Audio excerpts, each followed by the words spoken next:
கர்த்தருடைய பரிசுத்த நாமத்திற்கு மகிமை உண்டாவதாக. கிறிஸ்துவுக்குள் பிரியமானவர்களே, அநேக நாட்களாக ஆவியானவர் என்னுடைய உள்ளத்தில் கொடுக்கிறார் என்ற நிச்சயத்தோடு, ஜெபத்தின் ஒரு ஒத்தாசையோடு உங்கள் மத்தியிலே நான் இருக்கிறேன். நான் கொடுக்கிற இந்த ஒரு குறுகிய நேர செய்தியின் நோக்கம் ஒரு சபைக்கு சபை சார்பாக கொடுக்கப்படுகிற ஒரு செய்தி அல்ல, ஒரு ஊழியத்தை உருவாக்க வேண்டும் என்று கொடுக்கப்படுகிற ஒரு செய்தி அல்ல. பரலோகத்தின் சித்தம் உலகத்திலே செயல்பட தேவனாகிய கர்த்தர் நினைக்கிற ஏதாவது ஒரு காரியங்கள் இந்த உலகத்தில் நம்மை சுற்றிய வட்டாரத்தில் இருக்குமானால் அதற்கேற்ற வார்த்தைகள் பரலோகத்திலிருந்து வெளிப்பட வேண்டும் என்ற ஒரு நோக்கத்தோடு தான் நான் இந்த செய்தியை கொடுக்கிறேன். மற்றபடி தனிப்பட்ட எந்த ஒரு நோக்கங்களோ லாப அடிப்படையே கிடையாது. ஆயிரம் பேர் பார்க்க வேண்டும் என்ற எண்ணமே கிடையாது. 5 பேர் பார்த்தாலும் போதும், 10 பேர் இருந்தாலும் போதும். தேவன் நினைக்கிற நபர்களுக்கு தேவன் கொடுக்க நினைக்கிற வார்த்தைகளும் சத்துவங்களும் அவர் வசனத்தின் மூலம் கொடுக்கப்படும்படியே இதை இந்த காலத்திற்கு ஏற்றபடி ஆவியானவர் நடத்த என்னையும் கர்த்தருடைய கருத்தில் ஒப்பு கொடுத்து கேட்கிற ஜனங்களையும் அவருடைய அழைப்புக்கும் கிருபைக்கும் ஒப்பு கொடுத்து ஜெபிக்கிறேன். ஸ்தோத்திரம். ஆகவே இந்த நாளில் இது ஒரு பெரிய பிரசங்கம் இல்லை, ஒரு 10-20 நிமிஷத்துக்குள்ளே முடிச்சிடுவேன். 15 நிமிஷம் 20 நிமிஷம் அதான் டைம். இந்த நாளில் ஆரம்பமாக ஒரு சின்ன ஒரு குறிப்பை உங்களுக்கு சொல்கிறேன். என்னென்னா, இந்த உலகத்தில் உள்ள எல்லா காரியங்களிலும் நமக்கு மிக முக்கியமான காரியம் என்னவென்றால், ஒவ்வொரு மனிதனும் தன்னுடைய ஜீவனை காப்பாற்றுவது. நம்முடைய ஜீவனை அழிவிலிருந்து காப்பாற்றுவதற்காகவே இயேசு உலகத்திலே வந்து நமக்காக மரித்து சாத்தானை ஜெயித்து உயிர் தெழுந்து சாபத்தையும் பாவத்தையும் அதன் அதிகாரங்களை நீக்கி நம்மை அவருடைய பிள்ளைகளாய் மாற்றுவதற்கான வழிகளை அவர் ஏற்படுத்தி இருக்கிறார். அதைத்தான் சுருக்கமாக அவர் என்ன செய்தார், நம்மை அவர் எதிர்பார்க்கிறது என்ன, நாம் எப்படி அதில் எந்த நிலைமையில் இருக்கிறோம் என்ற ஒரு சிந்தனையோடு தான் இந்த நாளின் செய்தி ஆரம்பமாகிறது. இது நம்முடைய ஆவிக்குரிய ஜீவிதத்திற்கும் ஒரு ஆர்வமான ஒரு சிந்தனைக்குரிய பகுதியாக இருக்கும் என்பதில் சந்தேகமில்லை.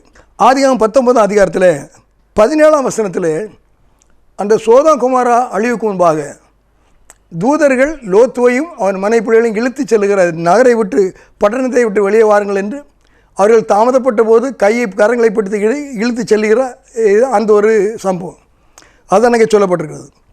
அது கடைசியாக வெளியே கொண்டு விட்டு அந்த 17ஆம் வசனத்திலே இது வசனத்தை வாசிக்கிறேன். அவர்களை வெளியே கொண்டு போய் விட்ட பின்பு அவர், உன் ஜீவன் தப்ப ஓடிப்போ, பின்னிட்டு பாராதே, இந்த சமபூமியில் எங்கு நில்லாதே, நீ அழியாதபடிக்கு மலைக்கு ஓடிப்போ என்றார். நாம் இதில் முக்கியப்படுத்துகிற வார்த்தை இப்போ எல்லாமே மிக மிக முக்கியமான பகுதிகள், நிறைய காரியங்கள் இருக்குது. அதனால் இன்று உங்களுக்காக நான் நம்முடைய காரியத்தை எடுத்துக்கொள்கிற வார்த்தை, உன் ஜீவன் தப்ப ஓடிப்போ. இது ஆதியாகமத்தில் சொல்லப்பட்ட ஒரு வார்த்தை. ஜீவ சுவாசத்தை தேவன் ஊதினார். அடுத்து ஜீவன் தப்ப ஓடிப்போ என்று மனுஷனுக்கு ஒரு ஆலோசனை சொல்லப்பட்டிருக்கிறது. இந்த ஜீவன்னா என்ன, அதுக்கு வேல்யூ என்ன? இன்றைக்கு ஜீவன்னா சர்வசாதாரணமாக இருக்கலாம். ஆனால் அது வேதம் இது மத்தேயு 16ஆம் அதிகாரத்தில் ஆண்டவர் அழகாக சொல்லிட்டார். அப்படின்னா, மனுஷன் உலகம் முழுவதையும் ஆதாயப்படுத்தினாலும் தன் ஜீவனை நஷ்டப்படுத்தினால் அவனுக்கு லாபம் என்ன? மனுஷன் தன் ஜீவனுக்கு ஈடாக எண்ணத்தை கொடுப்பான். அவன் ஜீவன் தப்ப ஓடிப்போன்னு சொன்னார். அந்த ஜீவனுக்கு விலை என்ன? ஏன் நாம் தப்பு வைக்கணும்? அது தப்புக்காம விட்டா என்ன? அதோட வேறு முக்கியமான காரியம் இருக்கா அப்படின்னு பார்த்தா, ஏசப்பா சொல்லிட்டாரு, உலகத்தையே விட உலகம் முழுவதும் நீ ஆதாயப்படுத்தலாம், ஆனால் ஜீவனை நீ இழந்துட்டீங்கன்னா உனக்கு என்ன லாபம்? நஷ்ட கணக்கு. அதுதான் இந்த உண்மையை அதிகமாக இன்று எத்தனை பேர் புரிகிறார்களோ இல்லையோ, ஆனால் அதுதான் உண்மை. வேதத்தின் சத்தியம் மாறாது. வேதத்துள்ள உண்மைகள் ஒரு நாளும் அழியாது, ஒழியாது. மனுஷன் அதிகமாக பேசலாம், ஆனால் மனுஷன் நிலைத்திருப்பது இல்லை, யாரும் நிலைத்திருப்பது இல்லை. தேவனுடைய வார்த்தையே நிலைத்திருக்கும் என்றும் வேதம் சொல்கிறது. நான் அதை நம்புகிறேன், நாம் அதை நம்புகிறோம். ஆகவே ஜீவன் தப்ப ஓடிப்போ. அடுத்து உலகம் முழுதும் ஆதாயப்படுத்தினாலும் ஜீவனுக்கு ஈடாகாது. அப்போ இந்த ஜீவன் தப்ப ஆண்டவர் வைத்திருக்கிற வழி என்ன? இதை பல விதங்களில் சொல்லலாம், ஏராளமான வழிகள். அவருடைய சிலுவை மரணம், பாடு மரணம் எல்லாம் இருக்குது. ஆனால் நாம் நடக்க வேண்டிய சில பாதைகள், ஜீவன் தப்பித்துக்கொள்ள நாம் கடந்து வர வேண்டிய சில பாதைகளை மாத்திரம் உங்களோடு இன்று சுருக்கமாக இது ஒரு குறிப்போடு நான் பகிர்ந்து கொள்ள விரும்புகிறேன். அந்த ஜீவனை தப்பித்துக்கொள்ள அந்த பாதையில் உள்ள படிகள், சின்ன இது முதல் படி, 2ஆம் படி, 3ஆம் படின்னு வச்சிங்களேன். அது எப்படி அப்படின்னு பார்த்தா, நம்ம முதல்ல நம்ம ரட்சிப்பை வைத்திருக்கிறார், அவருடைய பிள்ளைகளாய் மாற்றுகிறார். அதைத்தான் பாருங்கள், யோவான் எழுதின சுவிசேஷம் 1 அதிகாரம் 12வது வசனத்தில் சொல்லப்பட்டிருக்கு, அவருடைய நாமத்தின் மேல் விசுவாசம் உள்ளவர்களாய் அவரை ஏற்றுக்கொள்கிறவர்கள் எத்தனை பேர்களோ அத்தனை பேர்களும் தேவனுடைய பிள்ளைகள் ஆகும்படி அவர்களுக்கு அதிகாரம் கொடுத்தார். அவருடைய நாமத்தின் மேல் விசுவாசம் வைத்து அவரை ஏற்றுக்கொண்டால், ஏசப்பா நான் ஏற்றுக்கொள்கிறேன், அவர் தான் இரட்சகர், அவர் தான் தேவனாகிய கர்த்தர், அவர் எனக்காக மரித்தார், என் பாவத்தை சுமந்தார், தீர்த்தார், அவரை நான் விசுவாசிக்கிறேன், என்னை அவருக்கு நான் எந்த விசுவாசத்தின்படி ஒப்பு கொடுக்கிறேன். அந்த ஒரு ஒப்பு கொடுத்தல் இருந்தால், விசுவாசித்தால் எல்லாரும் என்னுடைய பிள்ளைகள்னு சொல்கிறார். இன்றைக்கு அப்படி தான் இப்போ கிறிஸ்தவங்க எல்லாம் அவரை விசுவாசித்து அவருடைய பிள்ளைகளாக தங்களை ஒப்பு கொடுத்துருக்காரு. அப்போ முதல் படி பிள்ளைகள்னு சொன்னால் பிள்ளைகள் அப்படி தான். இப்போ நம்ம வீட்டில் பிள்ளைகள் இருக்குது, அவங்களுக்கு ஏதாவது நல்லது வேறு அவங்களுக்குள்ள பருவம் பிள்ளை பருவம்னா அது ஒரு அறியாமையின் பருவம் தான். அது முதல்ல இந்த அறிவு வந்தால் அவருடைய பிள்ளைகள். ஒரு குடும்பத்தில் கணவன் மனைவிக்கு பிறந்தால் அவருடைய பிள்ளைகள். இந்த அறிவு விசுவாச அறிவு வந்துடுன்னா தேவனுடைய பிள்ளைகள், அவ்வளோ பிள்ளைகள். ஆனால் பிள்ளைகள்னால் ஒரு மெச்சூரிட்டி இருக்காது, பிள்ளைகள் மாதிரி தான் இருப்பாங்க. அப்போ பிள்ளைகள் என்ற படி முதலாவது உள்ள ஒரு படி. அடுத்து 2வதாக யோவான் 8வது அதிகாரத்தில் பார்க்கும்போது அவர் சொல்லுவார், வாசிக்கிறேன், 2வது படி என்ன, பிள்ளைகள் என்ற படிக்கு வந்துட்டோம். அந்த பிள்ளைகள் நிலைமையில் கிறிஸ்தவர்களாக இருக்கிறவர்கள் பல விதமான காரியங்களை செய்யலாம். பிள்ளைகள் செய்கிற போல் தெரியாமல் தப்பு பலவித காரியங்களை செய்யலாம், அறியாமல் செய்கிற காரியங்கள் இருக்கட்டும். அதுக்கு 2வது படி என்ன, இந்த பிள்ளைகளை விட்டு அடுத்து எந்த படியில் அவர் தூக்கி எடுக்கிறார் அப்படின்னு பார்த்தா, ரோமர் 8வது அதிகாரம் 31 வசனம், இயேசு தம்மை விசுவாசித்த யூதர்களை நோக்கி, நீங்கள் என் உபதேசத்தில் நிலைத்திருந்தால் மெய்யாகவே என் சீஷராயிருப்பீர்கள் என்றார். அப்போ யார்கிட்ட சொல்கிறாரு, தம்மை விசுவாசித்த யூதர்களிடம். அப்போ விசுவாசிகள் பிள்ளைகளிடம். பெரிய கூட்டம், திரள் கூட்டம், அதில் ஒரு கூட்டம் இயேசு கிறிஸ்துவை விசுவாசிக்கிறாங்க. அவர்கள்லாம் பிள்ளைகள் என்ற நிலைமையில் வராங்க. அந்த பிள்ளைகளெல்லாம் இப்போ சேர்த்து வச்சுட்டு என்ன சொல்கிறாருன்னா, நீங்கள்லாம் பிள்ளைகள் விசுவாசத்தின்படி, சரி இது சந்தோஷம். அதான் விசுவாசித்த யூதர்களை நோக்கி, நீங்கள் என் உபதேசத்தில் நிலைத்திருந்தால் மெய்யாகவே என் சீஷராக இருப்பீர்கள் சொல்கிறார். 2வது படி முதல்ல விசுவாசம், 2வது படி அவருடைய உபதேசத்தில் நிலைத்திருக்க வேண்டும் என்று சொல்கிறார். ஆமாம், நான் விசுவாசத்தை மட்டும் போதும், எல்லாமே அதாவது தனிப்பட்ட ஒரு வார்த்தையின் வித்தியாசமான இடங்களுக்கான கருத்துக்களை நமக்கு சாதகமாக நாம் பயன்படுத்தி மாற்றுவது ஒரு பெரிய ஒரு ஆபத்து. அது செய்யக்கூடாது. இதில் தெளிவாக இருக்குது. விசுவாசித்து பிள்ளைகளான அந்த யூதர்கள் விசுவாசத்தை நோக்கி, நீங்கள் என் உபதேசத்தில் நிலைத்திருக்க வேண்டும் என்று ஒரு ஆலோசனை சொல்கிறார். இன்றைய சூழ்நிலையில் விசுவாசித்து நாம் எல்லாரும் சபைகளில் பல விதமான சபைகள் இருக்கலாம். பெந்தேகோஸ்து சபை, இன்னும் புரட்டஸ்டாண்டு, ஆர்சி, பல விதமான சபைகள் இருக்க உலகத்தில் இருக்கட்டும். ஒவ்வொரு தேசத்துலேயும் பல ஸ்தாபனங்கள் இருக்குது. அப்போ விசுவாசித்த பிள்ளைகள் எல்லாரையும் பார்த்து கிறிஸ்தவர்கள் என்று ஆண்டவரை விசுவாசித்து ஏற்றுக்கொண்டு கிறிஸ்தவர்கள் என்று அறியப்படுகிற அந்த திரள் கூட்டத்தை பார்த்து அவர் என்ன சொல்கிறார், சீஷர்னு சொன்னால் அந்த குறிப்பிட்ட 12 பேர் இல்லை, அதுக்கு அர்த்தம் வேறு. அவரை பின்பற்றுகிற எல்லாருமே சீஷர்கள், திரள் கூட்டமான சீஷர்கள் பின்பற்றியால் இருக்குது, அவரை பின்பற்றி சொல்கிறாங்க. அப்போ அந்த எல்லா சபையாரையும் பார்த்து சொல்கிறது என்னென்னா, இன்றைய விசுவாசித்து சபையில் அங்கமாக இருக்கிற எல்லாரையும் பார்த்து அவர் சொல்கிறது, அதை அப்படி எடுத்துக்கலாம். நீங்கள் விசுவாசித்தீங்க, என் பிள்ளைகளாயிட்டீங்க, ஆலயத்தில் என் வீட்டில் வந்துட்டீங்க, ஆனால் நீங்கள் என்ன செய்யணும், என்னுடைய உபதேசத்திலே நிலைத்திருக்க வேண்டும் என்று சொல்கிறார். இன்றைய கிறிஸ்தவர்களாகிய நாம், இன்றைய கிறிஸ்தவர்கள், பொதுவான கிறிஸ்தவர்கள், காமன் கிறிஸ்டியன்ஸ், அவங்க உபதேசத்தில் எந்த நிலைத்திருக்கிறார்கள் என்பது அது உங்களுக்கு தெரியும். அதில் என்ன நான் எதுவும் பேச வேண்டிய அவசியம் இல்லை. ஆனால் நிலைத்திருக்க வேண்டிய கட்டாயத்தை அவருங்க சொல்கிறார். அப்படி நிலைத்திருந்தால் அவர்களை இந்த 2வது படிக்க கொண்டு போகிறார். அப்படி இருந்தால் நீங்கள் மெய்யாகவே என் சீஷராக இருப்பீர்கள் அப்படி சொல்கிறார். அப்போ 2வது இது பார்த்திங்கன்னா, சீஷர்கள் பிள்ளைகள் உள்ள ஸ்தானத்திலேருந்து சீஷர்கள் என்ற 2வது படிக்கு அவர் என்ன தூக்குறார். அந்த சீஷர்களுக்குள்ள அந்த படி என்னென்னா, நீங்கள் உபதேசத்தில் நிலைத்திருக்கணும், நான் சொன்னபடியெல்லாம் நீங்கள் இருக்கணும் அப்படி சொல்கிறார். அடுத்து பாருங்கள், அப்போ உபதேசத்தில் நிறைய இருப்பாங்க. அப்போ உபதேசத்தில் இருந்து அதுக்கு அடுத்தபடி என்ன அப்படின்னு பார்த்தீங்கன்னா, யோவான் 12ஆம் அதிகாரம் 26வது வசனத்தில் சொல்லப்பட்டிருக்கு. கவனிங்க, சீஷர்களுக்கு அடுத்தபடி ஒன்று தூக்கி எடுக்கிறார், மேற்படி. அது என்னென்னா, ஒருவன் எனக்கு ஊழியம் செய்கிறவனானால் என்னை பின்பற்ற கடவன், நான் எங்கே இருக்கிறேனோ அங்கே என் ஊழியக்காரன் இருப்பான். ஒருவன் எனக்கு ஊழியம் செய்தால் பிதாவானவர் அவனே கனம் பண்ணுவான். அப்போ நிறைய பேர் பின்பற்றி வராங்க. அப்போ ஒருத்தர் அதில் ஆர்வமாக அவருக்கு என்ன ஒத்தாசை செய்யலாம், சப்போர்ட் ஊழியம் செய்யலாம், பணிவிடைகள் செய்யலாம். அப்போ அடுத்து சொல்கிறாரு, இந்த திரள் கூட்டத்தில் இருந்து பின்பற்றுகிற கூட்டத்தில் இருந்து கொஞ்சம் ஊழியம் செய்கிற ஊழியத்துக்கான ஜனங்களை தெரிந்தெடுக்கணும். அப்போ அதுக்கு அவர் என்ன சொல்கிறாருன்னா, அவர் சொல்கிற இது காரியம்னா, அவன் என்னை பின்பற்றணும். ஊழியம் செய்கிறவரானால் என்னை பின்பற்ற வேண்டும். சீஷர்கள் ஆகணும்னா விசுவாசம் நீங்கள் என் உபதேசத்தை கை கொள்ள வேண்டும். என் உபதேசத்தை கை கொண்டு வருகிற நீங்கள், என்னை பின்பற்றுகிற நீங்கள், அதில் அநேகர் நல்ல உற்சாகமாக இருக்கிறீங்க. நீங்கள் ஊழியக்காரனாய் மாறணும்னா என்னை பின்பற்றணும், உபதேசத்தை கை கொள்ளணும். இப்போ என்னை பின்பற்றணும், நான் போகிறது போல் நீங்கள் வரணும், என்னோட வரணும். நான் எங்கே இருக்கிறேனோ அங்கே நீங்கள் இருக்கணும். அப்படின்னா நீங்கள் ஊழியக்காரன் என்ற ஸ்தானத்துக்கு வந்துடுவீங்க அப்படி சொல்கிறார். பிள்ளைகள் சீஷர் கூட்டம், அதில் முக்கியமானவங்களை பின்பற்றுறவங்களை ஆர்வங்களை பார்த்து அடுத்த ஒரு கூட்டம் என்னோட இருக்கிறாங்க, என்னுடைய ஊழியக்காரங்க. நான் எங்கே இருக்கிறேனோ அங்கே தான் என்னோடு கூட இருப்பாங்க, அவர்கள் ஊழியக்காரர்கள். அடுத்து பாருங்கள், அந்த ஊழியக்காரர்கள் பலவிதமாக இருப்பாங்க. வேதத்துலேயும் நிறைய இருக்குது. அவங்க ஊழியக்காரர் பின்பற்றினவங்க. அடுத்த ஒரு எஜமானுக்கு 2 ஊழியக்காரங்க இருந்தாங்க. 3 ஊழியக்காரன்ட்ட 10, 5, 3 தாளந்து கொடுத்தாங்க. ஊழியக்காரர்களை பற்றி நிறைய சொல்லியிருக்கு. பொதுச்சு வச்சோன்னு ஒரு ஊழியக்காரன் தான், வியாபாரம் பண்ணணும் ஊழியக்காரன் தான். அப்போ ஊழியக்காரர்களுக்கு அடுத்து ஒரு காரியம் சொல்கிறாரு. நான் அது 15வது அதிகாரத்துலையோ இல்லை, 15வது அதிகாரத்தில் 14வது வசனத்தில் சொல்கிறாரு, நான் உங்களுக்கு கற்பிக்கிற யாவையும் நீங்கள் செய்வீர்களானால் என் சிநேகிதராக இருப்பீர்கள். அந்த ஊழியக்காரர் கூட இருக்கிறாங்க, அதில் வேலையை முடிச்சுட்டு போயிடுவாங்க. இன்னைக்கு பார்த்திங்கன்னா நிறைய இடங்களில் ஊழியக்காரங்க இருக்கிறாங்க, வேலை முடிஞ்சுன்னா வீட்டுக்கு போயிடுவாங்க, அது கூட சம்மந்தம் கிடையாது, அப்படியெல்லாம் இருக்காங்க.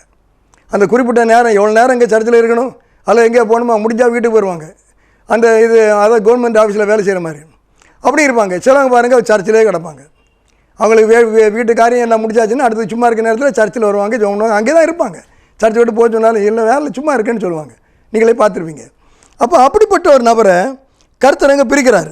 அது எப்படி சொல்கிறாருன்னா, நான் உங்களுக்கு கற்பிக்கிற யாவையும் நீங்கள் செய்வீர்களானால், முதல்ல என் உபதேசத்தை கேட்பீர்களா, விசுவாசிப்பீர்களானால், என் உபதேசத்தை நீங்கள் கேட்பீர்களானால், என்னை பின்பற்றுவீர்களானால், நான் செய்கிறதையெல்லாம் நீங்கள் செய்கிறவங்களா இருந்தால் நீங்கள் என்னுடைய சிநேகிதராக இருப்பீங்க. 4வது படிக்க வந்துட்டார். அவர் செய்ததையெல்லாம் நம்ம செய்யணும்னு சொல்கிறார். அதுதான் அடுத்தபடி. இப்போ நம்ம ஒரு இது எஜுகேஷனில் பார்த்தா எஸ்எல்சி ஒரு லெவல், அடுத்து பியூசி, பழைய காலத்துலாம் பியூசின்னு சொல்லுவாங்க, பிஏபிஆன்னு பாரு, அது பிறகு இப்போ நிறைய டிகிரி வருதுல்ல, படிப்படியாக போகிறாங்க. கடைசியில் இப்போ பொதுவான பிஹெச்டி ரிசர்ச்சுக்கு போயிடுவாங்க, அப்படின்லாம் இருக்குல்ல. ஒவ்வொரு படிப்படியாக இதில் சொல்கிறாங்க. ஆமாம். அப்போ அதில் என் சிநேகிதர் அப்படின்னா நான் செய்கிறதெல்லாம் நீங்கள் செய்யணும், என்னோட கூட இருக்கணும், அதுக்கு மேலே நான் செய்கிறதெல்லாம் செய்யணும். ஒரு வேலையாக காரியமாக இல்லை, நான் என்ன செய்கிறேனோ அதெல்லாம் நீங்கள் செய்யணும். அப்படி இருந்தால் நான் உங்கள் கற்பிக்கிற யாவை நீங்கள் செய்வீர்களானால் என் சிநேகிதராக இருப்பீர்கள். ஊழியக்காரர்களோட ஒருபடி இது கூடுதல். இதுக்கு அர்த்தம் என்னென்னா, இந்த சிநேகிதர்னு ஏன் சொல்கிறார், இன்னொரு விளக்கம் சொல்கிறார். எப்படின்னா, இனி நான் உங்களை ஊழியக்காரன்னு சொல்கிறதில்லை. அந்த சிநேகிதர் கூட்டத்தை தனியாக எடுத்துட்டார். கடமைக்கு வேலை செய்யிட்டு வேலை முடிஞ்சுன்னு போகிற ஊழியக்காரன் வேறு. நான் ஒரு நாள் முன்னால் ஒரு ஒரு ஊழிய சாவனத்தில் போயிருந்தேன். இது வருஷங்களாச்சு. நான் கரெக்டாக 6:10 போனேன். நான் டைமெல்லாம் பார்க்கல, ஏன்னா எனக்கு ஊழியம்னா நேரம் கிடையாது. ராத்திரியே பகலோ எப்போ ஊழியக்காரன் தான். அவன் அங்கே ஊழியக்காரன் அந்த இது அவருக்கு ஆஃபீஸில் டேபிளுக்கு ஒன்றா உட்காந்தாச்சு உட்காருங்க பாருங்கன்னா உட்காந்தாச்சு. அப்போ அந்த ஒரு ஊழிய விஷயத்தை ஒன்று நான் எடுத்தபோது அப்படி கையை அப்படி காட்டினார். எனக்கு ஏன் காட்டுறான்னு புரியல. 2 கூட அப்படி காட்டினார். நான் என்ன பிரதர் நீங்கள் கையை இப்படி காட்டுறீங்க, என்ன மனசில் இல்லை, டைமை பார்த்தீங்களா 6:10 டைம் முடிச்சுட்டு சொன்னார். எனக்கு ரொம்ப ஆச்சரியமாக இருந்தது. ரொம்ப ரொம்ப ரொம்ப இது என்ன சொல்கிறது, ஒரு அதிர்ச்சியான ஆச்சரியமாக இருந்தது. ஆமாம், என்ன சொல்கிறீங்கன்னு தெரியாது. டைம் பார்த்தீங்களா 6:10 ஆகிட்டு, 6 மணியோட டைம் பிடிச்சிட்டு சொன்னார். ஆமாம், அது ஒரு அனுபவம். அப்படி நிறைய இருக்கலாம். அவர் இதெல்லாம் தாண்டி அவரோடு இருக்கவங்கன்னா அவனுடைய அந்த ஸ்நேகிதர்ன்றதுக்கு வராரு. அதை சொல்கிறார் பாருங்கள். ஸ்நேகிதர்னா அதில் உள்ள ஒரு முக்கியத்துவம் என்ன, இனி நான் உங்களை ஊழியக்காரன்னு சொல்கிறதில்லை. 15 ஊழியக்காரன் தன் எஜமான் செய்கிறதை அறிய மாட்டான், நான் உங்களை சிநேகிதர் என்றேன், ஏனெனில் என் பிதாவிடத்தில் நான் கேள்விப்பட்ட யாவற்றையும் உங்களுக்கு அறிவித்தேன்.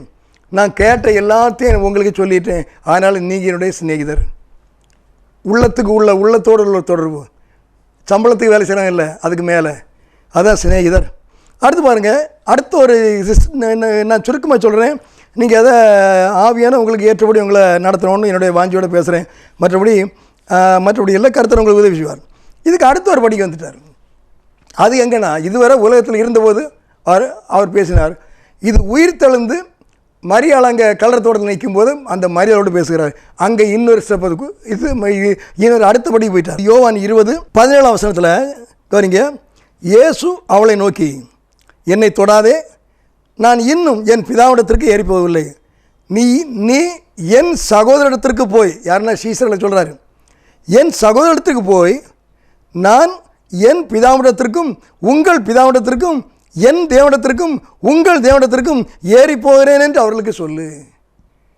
அவரை நம்முடைய சகோதரன் என்றும், பிதாவை நம்முடைய இது பிதா, அவருடைய பிதா நம்முடைய பிதா, ரெண்டுலையும் ஒருமைப்படுத்தி சொல்கிறார். அப்படின்னா உயிர் தெழுந்த பின்பு அவரை அவருடைய சகோதரர் என்ற ஸ்தானத்திலே நம்மை ஏற்றி நிறுத்தி விட்டார். ஏன்னா பரலோகத்தில் அவருக்குள்ள எல்லாவற்றையும் நமக்கு தந்தேன்னு சொன்னார்ல, அதுக்காக அவரை போல மாறுறதுன்னு அவருடைய நோக்கம். கிறிஸ்துவை போல மாறணும், கிறிஸ்துவோடைய சாயல். அது அவரை மரித்து உயிர் தெழுந்த பின்பு நான் உங்களை என்னுடைய சகோதரராக மாற்றிவிட்டேன். இதுக்கு தான் அவர் யோவான் 17 அவர் ஜெபம் பண்ணுவார். எப்படின்னா கவனிக்க, அதை மட்டும் வாசிக்கிறேன். பிதாவே, நாம் ஒன்றாக இருக்கிறது போல அவர்களும் ஒன்றாக இருக்கும்படி நீர் எனக்கு தந்த மகிமையை நான் அவர்களுக்கு கொடுத்தேன். நீங்கள் எனக்கு என்ன மகிமையை தந்தீர்களோ அதை கொடுத்துட்டேன். ஆகவே இவர்கள் இனிமேல் உம்முடைய பிள்ளைகள், என்னுடைய சகோதரர்கள். நீங்கள் எங்களுடைய பிதா. நீங்கள் என்னில் இருக்குது போல நீர் என்னிலும் நான் உம்மிலும் நாம் இவர்களிலும் அவர்கள் நம்மிலும் இருக்கணும்னு அதில் தெளிவாக சொல்லியிருப்பார். அந்த சம நிலைமைக்கு நம்ம கொண்டு வந்துட்டார். அந்த இது நம்முடைய அந்த ஆசீர்வாதத்தை கிறிஸ்துவோடைய அந்த அளவில்லாத அந்த ஸ்தானத்துக்கு நம்மளை உயர்த்தி அவருக்குள்ள மகிமையை நமக்கு தந்து விட்டார். அந்த உலகத்தில் உள்ள காரியம் முடிச்சு அடுத்து அவர் பரமேறி போயாச்சு. இப்பொழுது நம்முடைய நிலைமை என்ன என்று பார்க்கும்போது, அவருடைய சகோதர நிலைமையிலே ஆளுகை செய்கிற அந்த அதிகாரம் உண்டு இருக்கட்டும். அதில் அவர் நம்ம எப்படி அனுப்புகிறார்? அடுத்த இந்த 40 நாள் உயிரோடு இருந்தார் பாருங்க. அப்பொழுது அவர் சொன்ன காரியம் என்ன?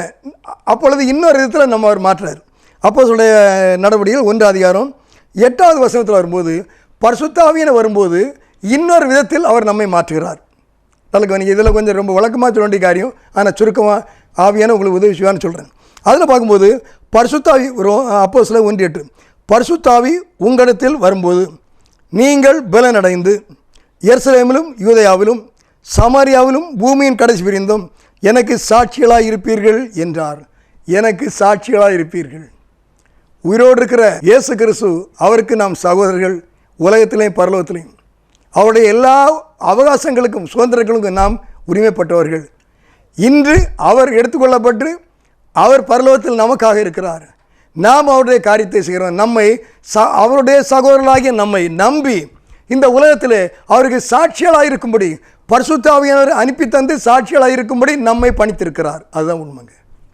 இன்று நம்முடைய வேலை என்ன? இயேசு கிறிஸ்துவுக்கு சாட்சிகளாக இருப்பது.